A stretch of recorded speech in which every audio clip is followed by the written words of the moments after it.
This podcast is supported by Talkspace. When my husband came home from his military deployment, readjusting was hard for all of us. Thankfully, I found Talkspace. Talkspace provides professional support from licensed therapists and psychiatric providers online. Military members, veterans, and their dependents ages 13 and older can get fast access to providers, all from the privacy of their computers or smartphones. I just answered a few questions online, and Talkspace matched me with a therapist. We meet when it's convenient for me, and I can message her anytime. It was so easy to set up, and they accept TRICARE. Therapy was going so well, my husband and I started seeing a couples therapist through Talkspace too. Talkspace works with most major insurers, including TRICARE. Match with a licensed therapist today at Talkspace.com/military. Go to Talkspace.com/military to get started today. That's Talkspace.com/military.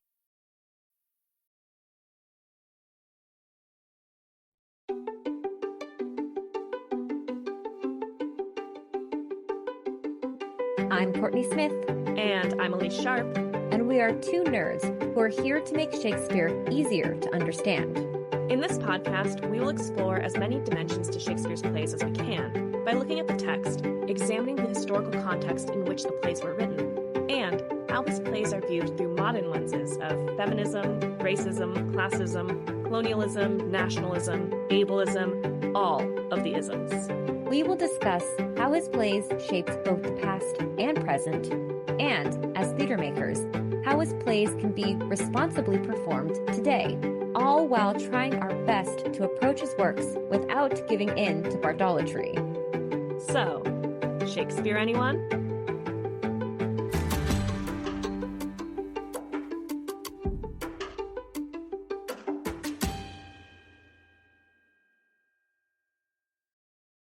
Hi, listeners. Want to support Shakespeare Anyone? Visit shakespeareanyone.com/support or check out the links in our episode description. Now, onto the episode. Hi, Elise. Hi, Courtney. How are you doing today? I'm doing very, very well. How are you? I'm also doing very, very well. I am so excited. Well, we've got a lot going on here at Shakespeare Anyone. Yes, we at Shakespeare Anyone podcast have been very busy. We have some light to mild housekeeping because we have so many exciting things happening. And it's really appropriate because we just celebrated Shakespeare's birthday a couple of weeks ago. So those of you who are on Patreon who support us at a certain tier have received your yearly Shakespeare birthday card from Elise and myself. We also have announcements that are on our Patreon that we want to share with all of you. And some of you might have seen it on Patreon. You might have seen it on our social media. You might have heard it at our last episode. So, Elise, what do we have going on? Yeah, if you get our email newsletter, you've also heard about this. We now have Shakespeare Anyone merch. You can shop our merch at our website, www.shakespeareanyone.com. There you can also find links to all of our episodes and other ways to support the podcast, like Courtney mentioned, our Patreon. And our Patreon patrons do get exclusive sneak peeks as we develop new merch. Now, let's dive into our episode today. Elise, what is this episode about today? Today, I'm so excited. We are joined by author Julie Hammonds to talk about her new novel, Blue Mountain Rose. I think I speak for both of us when I say we both really enjoyed this book, and we really enjoyed talking to Julie. So a little bit more about Julie. Julie Hammonds fell in love with Hamlet during a high school trip to the Oregon Shakespeare Festival and has nurtured her passion for Shakespeare ever since. She learned to run a lightboard on an army base in South Korea, studied the plays on her own and in school, stage managed The Winter's Tale and Much Ado About Nothing, and became the founding board president of the Flagstaff Shakespeare Festival. Along the way, she decided to complete the canon as an audience member by seeing Shakespeare's plays performed on as many different stages as she can reach. The quest has taken her from a community hall in Juneau, Alaska, to the noteworthy festivals in Stratford, Ontario, and Cedar City, Utah, to Shakespeare's Globe in London and the Royal Shakespeare Company in Stratford-upon-Avon. She has 4 plays to go. This is her first novel. Now, here's a little bit more about Blue Mountain Rose. Richard James Aloysius Keane is a lion of the theater and a weary man. His outdoor Elizabethan stage, the Blue Mountain Rose, lures theatergoers from around the world with its memorable productions. But after 40 years of service in all weathers, this grand wooden O in the Arizona mountains is showing its age. Tossed about by the financial storms of 2009, how will the Rose survive? I'm really excited to share our conversation with everyone today. And if you enjoy our conversation and would like to grab yourself a copy of Blue Mountain Rose, it is out now. And you can purchase it and support the podcast and local independent bookstores by purchasing through our partner, bookshop.org/shop/Shakespeare Anyone Pod. We have the book linked there under our books we've featured on the pod list.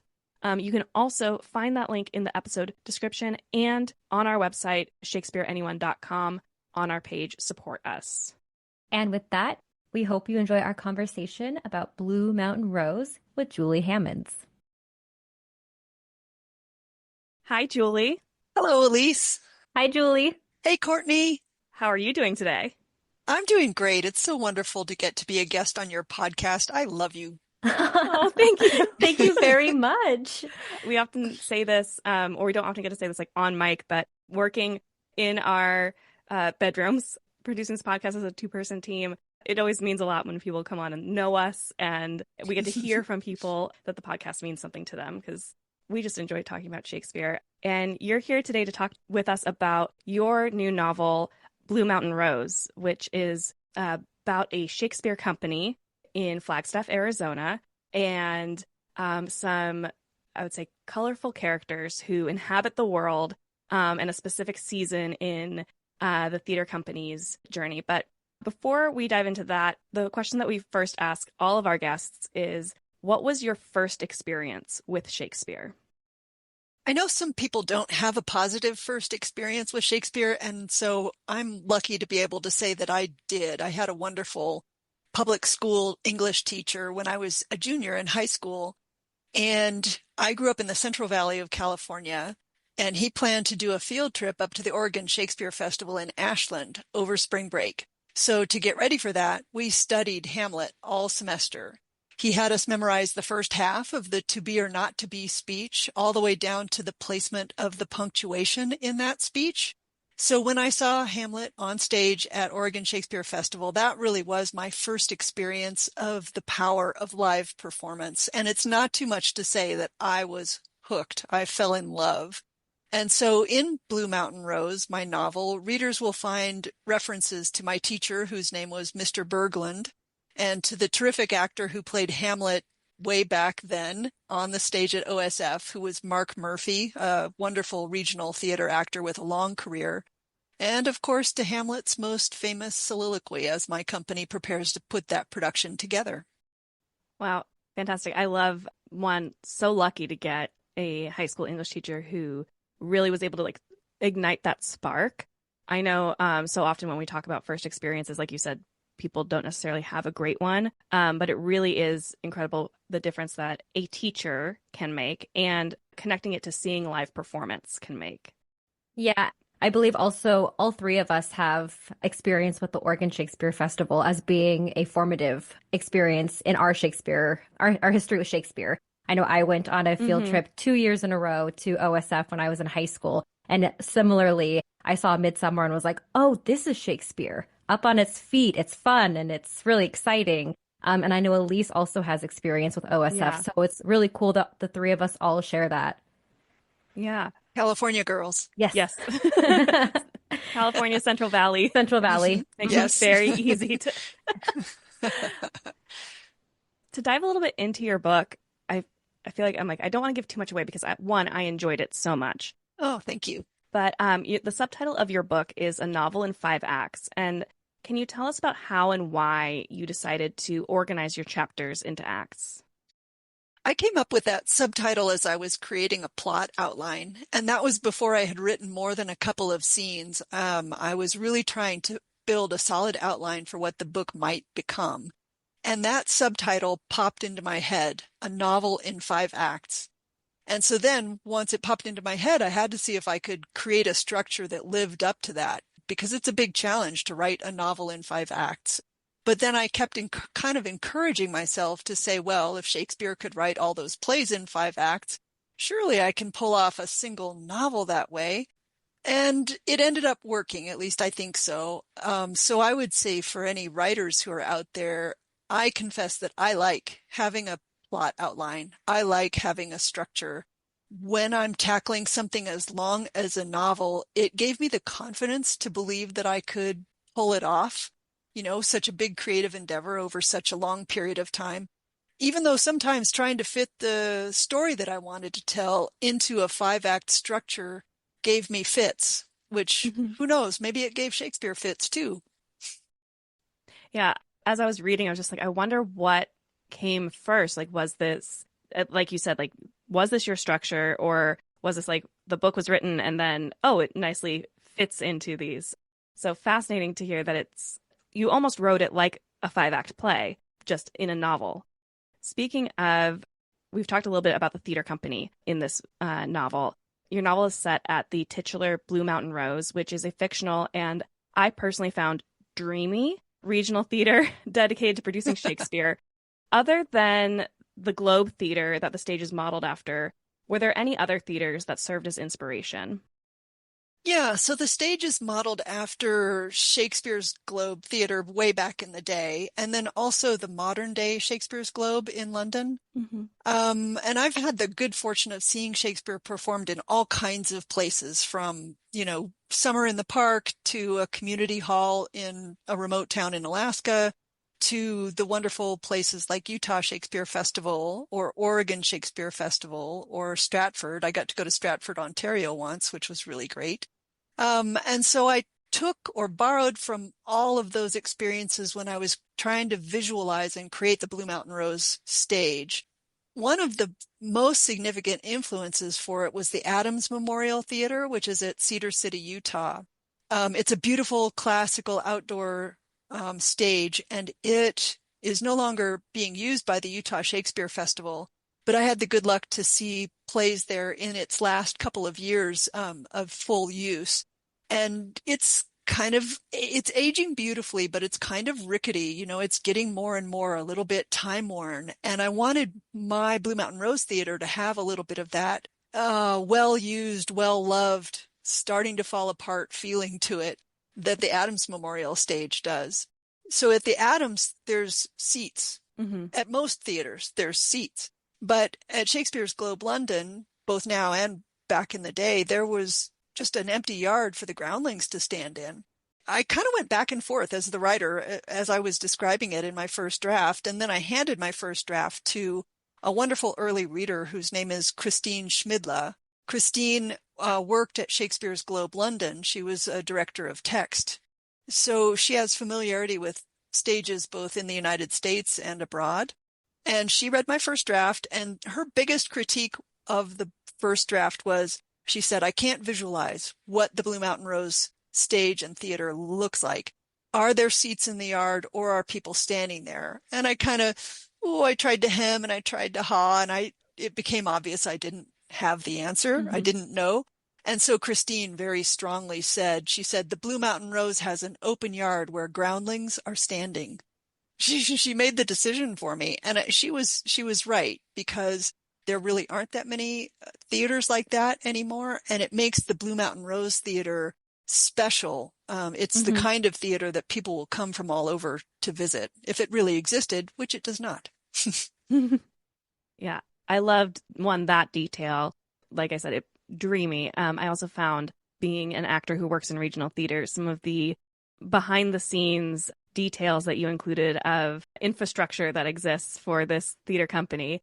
Certainly, I know a few company managers in my life who would probably cry with happiness at the idea of having cabins and a motor lodge that can both have tourists stay there to create revenue. And I was like, wow. I was like, these former artistic directors really did a great job at securing housing. Mm-hmm. That was really one of the big problems I needed to solve for myself, because one way that I got into Shakespeare here in Flagstaff, Arizona, where I live, is I was involved in the early days of the Flagstaff Shakespeare Festival. which is now in its 11th season. But back when I got involved, they were just starting out. I just got on the board right at the very beginning of it. And one of the big problems they've always had is, where do we house actors from out of town? Mm-hmm. And I never could solve that as a board member. I couldn't solve that. It's a very difficult problem here in Flagstaff, which is a pretty expensive place to live. But as a novelist, I can solve any problem. So I bought them an old motor court, kind of an inn, because Flagstaff is on Route 66. And so I just said, yep, they bought that way back in the 60s. Weren't they smart? Mm-hmm. Mm-hmm. Great investments. This is brilliant. Speaking of Flagstaff, are there any real life locations that inspired or are represented in the Flagstaff that exists in your novel? Yeah, so I've lived in Flagstaff since 2010, which is not really very long, but I love our little mountain town. We're up at 7,000 feet elevation on the side of the San Francisco Peaks. And the San Francisco Peaks became a character in the novel as I was writing it. I didn't set out to do that on purpose, but the peaks are a really powerful presence in the lives of people who live here and people who visit. It forms an incredible skyline, but it also just has an emotional or spiritual power to it that a lot of people feel, and certainly I do. And so my characters do too. The San Francisco Peaks became a sort of a place where my characters could go or could look at for calmness and strength, and to chill out if something was going majorly wrong in their lives. The peaks were a very important touchstone as I was writing. Flagstaff is also home to a wonderful museum of Native American art and culture called the Museum of Northern Arizona. And that is a place where one of the big scenes in the book takes place. It's when the actor Peter Dunmore and the Blue Mountain Rose company manager, Kate Morales, go on a date. They go to the Museum of Northern Arizona. There are a few restaurants in the book where other key scenes take place, and those are real. And when my characters go out for a run at Buffalo Park or on Observatory Mesa, those are real places where I've gone running myself. Yeah, I loved the world that exists in the novel, and so I was curious. I've read books set in Sacramento written by somebody who lives here and gone, and it's so cool to be like, oh, that's where that scene's taking place, and I know what that is. So I was like looking up, I'm like, where is Observatory Mesa compared to the museum, and where is this compared to this? So I was like, what other places are definitely real? The other question that I've been asked by some of my early readers who live here in Flagstaff, people want to know, where is the theater? Not real life, but they want to know exactly where I imagined putting it. Yes. And I did spend a lot of time when I was researching the book and really first starting to write it, really trying to figure out, where would I put this theater? And it has to be close to the Arden Hotel, and it has to be close to where Richard might live and close to where Kate might live, And then I finally said to myself, I'm not building a theater. I'm writing a novel. So I don't know where the theater is. I have a general idea, but I certainly haven't bought the plot of land, and I could sort of circle an area on the map, but I don't know for real which parcel it is. But people here they're kind of obsessed with it. Well, again, you make this so dreamy. It's like, where could this live? Where could this be? I mean, I was like, oh, wow. Like, yeah, if only. To talk a little bit about something that is not so dreamy, though, your book is set during the 2008 financial crisis, which had a significant impact on many real-life regional theaters, like the fictional Blue Mountain Rose. How did you decide to write about a theater during this specific moment in recent history?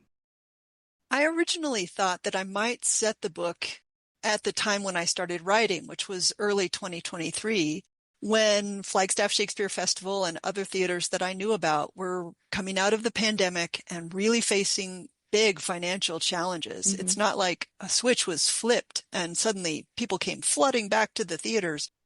Theaters were still struggling at the beginning of 2023.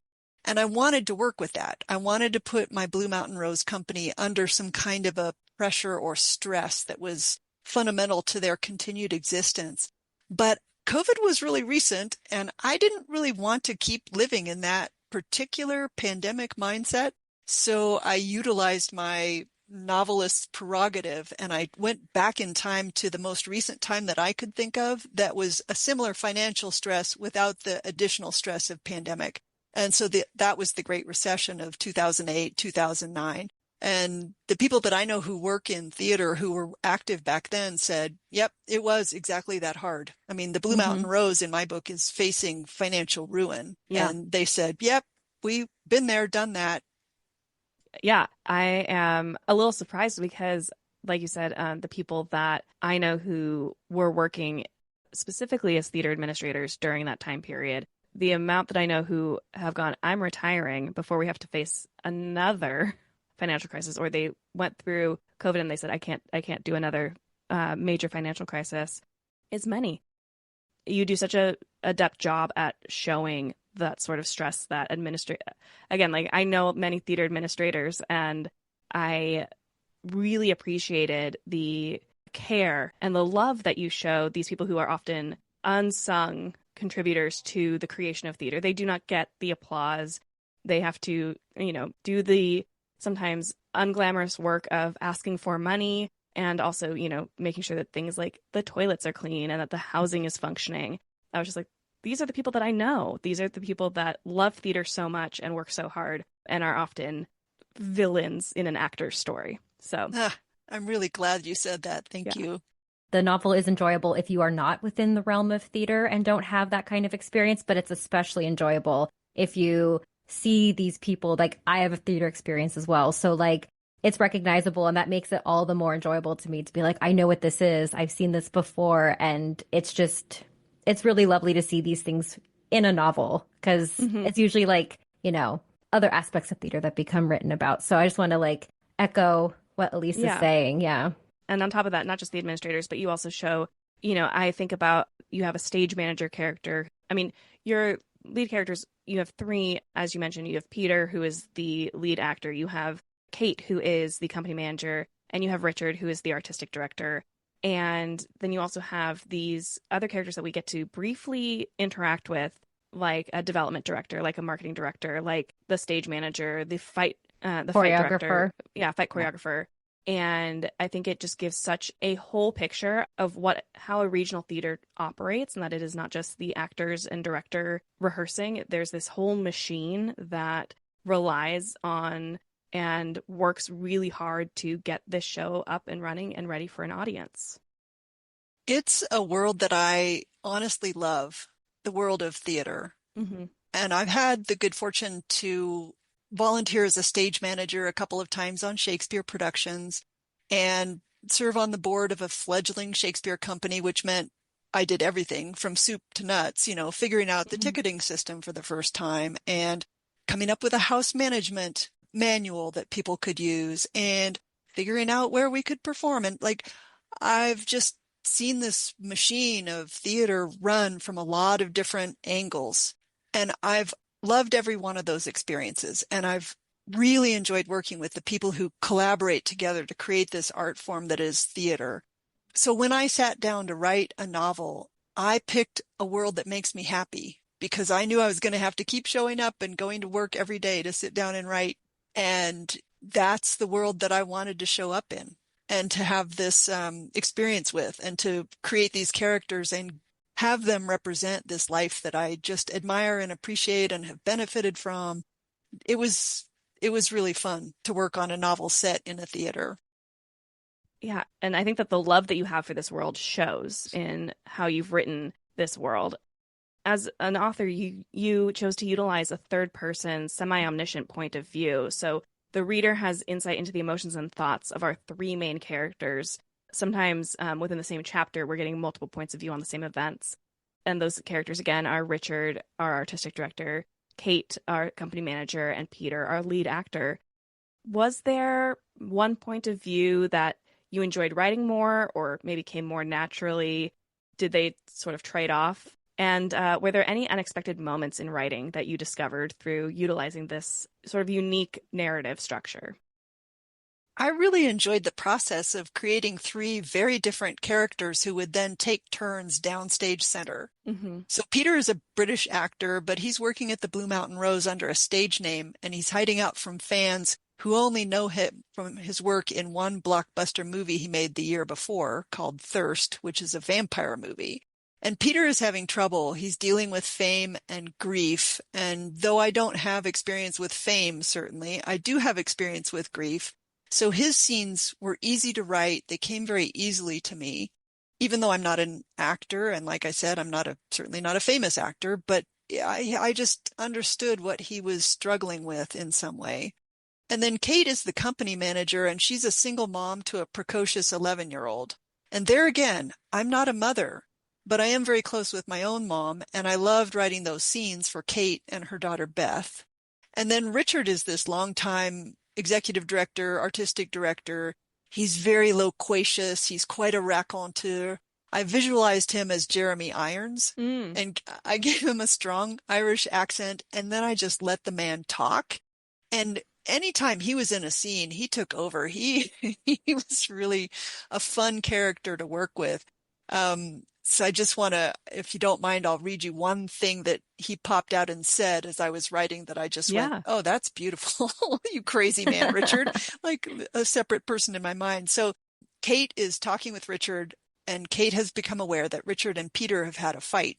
And so Kate is asking about it without really asking about it. She wants to know, but she wants Richard to just tell her whatever he's comfortable telling her. So she says, and did it work out? And he says, that would have required mighty effort on both our parts, which we could not give, the tincture of time, which we do not have, and perhaps divine intervention, upon which we did not call. Who says that?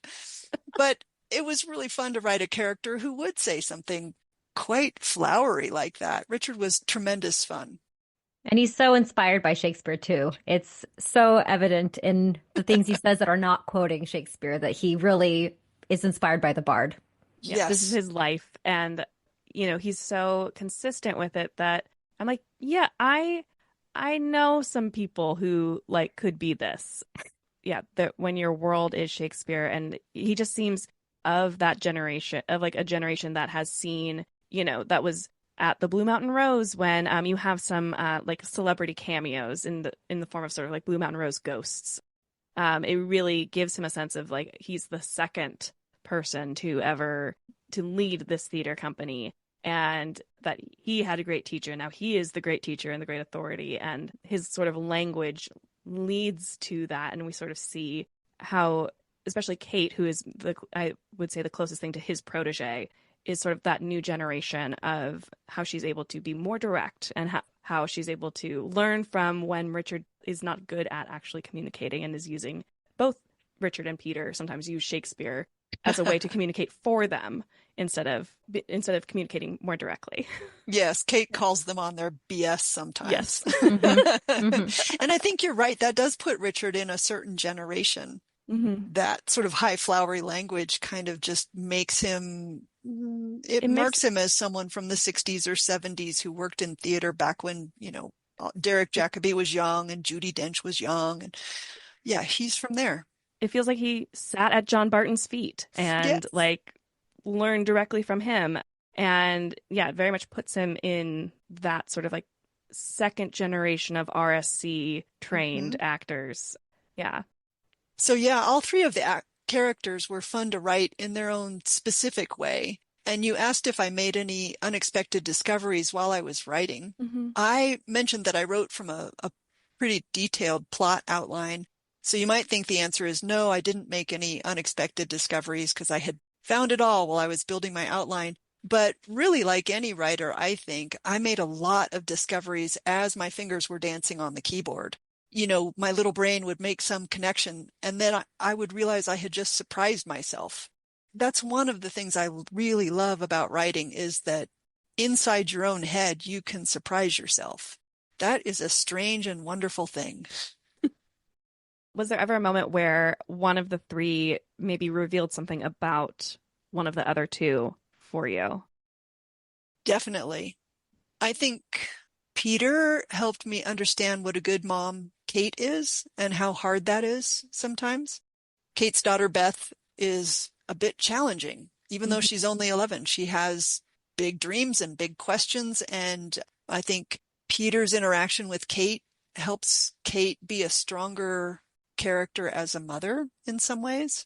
And I think, like you said, Kate also kind of calls Peter and Richard on it when they're not really communicating. They're just quoting Shakespeare at each other. Mm-hmm. And they need to they need to sit down and talk, those two guys.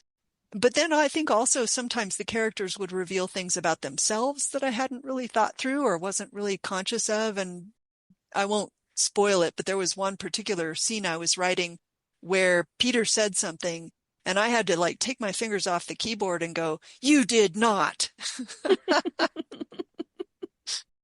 But he did. Then I had to keep writing. Your bio mentions that you are 4 plays away from completing the canon as an audience member, which means, for anyone not familiar with that phrase, you will have seen all of the plays attributed to Shakespeare. What are those 4 plays? Do you want to guess? Oh my gosh. Which ones have I not seen? Troilus and Cressida? I was going to say Troilus and Cressida. Oh, it's a good guess. I did see that one, though. So Cymbeline is on that list. Have you? Nope. And then of the history plays, I have not seen Henry VI Part 1 and 2. And it was at the Old Globe in San Diego last fall, and I missed it. How did I let that happen? I don't know. And then the 4th one will surprise you, I bet. And it's Love's Labour's Lost. Oh, interesting. Right? But I want to spend part of the summer traveling on a sort of a book tour where I can meet readers and see plays, honestly. And I would love to complete the canon this year. So I've been creating kind of these little trip itineraries that help me meet readers and see plays. So I've been on the lookout for those 4 plays so I can complete the canon. And Love's Labour's Lost is playing at least 4 Shakespeare companies that I've found so far. So fingers crossed, I should be able to see one of those. And Cymbeline, I found 2 places that are doing Cymbeline this year, but I have not yet found any Shakespeare company in the US or Canada that's doing Henry VI 1 and 2. So I may not get to complete the canon this year, and I would be so sad. Oh. So if one of your listeners knows of someone who's doing Henry VI 1 and 2, have them reach out to me through my website, bluemountainrose.com, because I want to complete the canon this year. Come on, it has to happen. Oh, you're so close. I know. Well, Julie, thank you so much for, one, sharing Blue Mountain Rose with us. Courtney was saying before we got on the mics how much fun it was to read something for fun that is Shakespeare related. So thank you for sharing your book with us, for your time today. It's been so wonderful to meet you. It's been wonderful to meet you too as well. And you're the kind of people that I was writing this novel for, people who love Shakespeare. So thanks. Thank you for listening.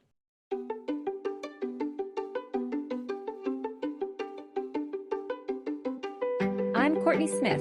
And I'm Elise Sharp. This is Shakespeare, anyone? Thank you so much for listening to Shakespeare, anyone. Works referenced in this episode are available in the episode description. Our theme music is Never Ending Minute by Sounds Like Sander. If you would like to support us, visit shakespeareanyone.com/support or check out the links in our episode description. You can also hit the subscribe button, like us, leave a comment, write a review, share us on social media, tell a friend about us, all the things. We'd appreciate it. For more, you can visit our website, shakespeareanyone.com, or follow us on Instagram at shakespeareanyonepod. Now, because you listened all the way to the end of the credits, here is a completely random Shakespeare quote for you.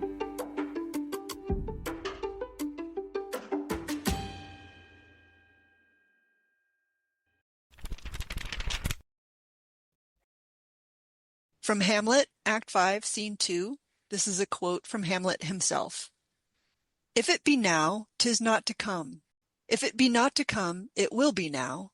If it be not now, yet it will come. The readiness is all.